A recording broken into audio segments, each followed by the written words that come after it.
হলিউডের কিংবদন্তি Tom cruise অসাধারণ অভিনয় আর রোমাঞ্চকর স্টান্টে যিনি ভক্তদের চোখ ধাঁধিয়ে রেখেছেন বছরের পর বছর।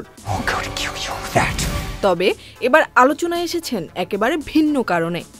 যুক্তরাষ্ট্রের প্রেসিডেন্ট ডোনাল্ড ট্রাম্পের হাত থেকে কেনেডি সেন্টার সম্মাননা গ্রহণ না করার সিদ্ধান্ত নিয়েছেন এই মিশন ইম্পসিবল খ্যাত অভিনেতা।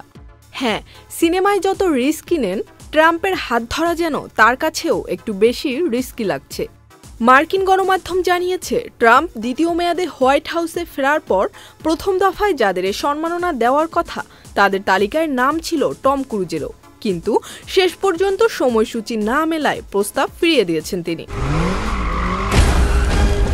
এলএমই সার্টিফাইড বিশ্বসেরা কপারে তৈরি ওয়ালটন কেবলস, যা আপনার স্থাপনাকে রাখবে সব সময় নিরাপদ। কিন্তু হলিউডে প্রশ্ন ঘুরপাক খাচ্ছে, এটা কি সত্যি ক্যালেন্ডারের ব্যস্ততা, নাকি এর আড়ালে চলছে অন্য কিছু? গত 13ই আগস্ট প্রেসিডেন্ট ট্রাম্প ঘোষণা দেন 48তম কেনেডি সেন্টার সম্মাননার প্রাপকদের তালিকা, যেখানে আছেন glam metal band Kiss, Broadway তারকা Michael Crawford, country legend George Strait, গায়িকা গ্লোরিয়া গেনোর, আর সিনেমা জগৎ থেকে সিলভেস্টার স্ট্যালোন, মেল গিবসন এবং জন ভয়েট। আর এবারের আয়োজনের বিশেষ আকর্ষণ, সম্মাননা অনুষ্ঠানটি সঞ্চালনা করবেন স্বয়ং ডোনাল্ড ট্রাম্প নিজেই। মানে, পুরস্কার নিতে মঞ্চে উঠলে অভিনন্দনের হাত মেলানোর বদলে প্রেসিডেন্টের কাছ থেকে হয়তো পাওয়া যাবে একেবারে ফ্রন্ট রো ক্যাম্পেইন স্পিচ। তাই টম ক্রুজের এই না বলা এখন আলোচনার কেন্দ্রবিন্দু।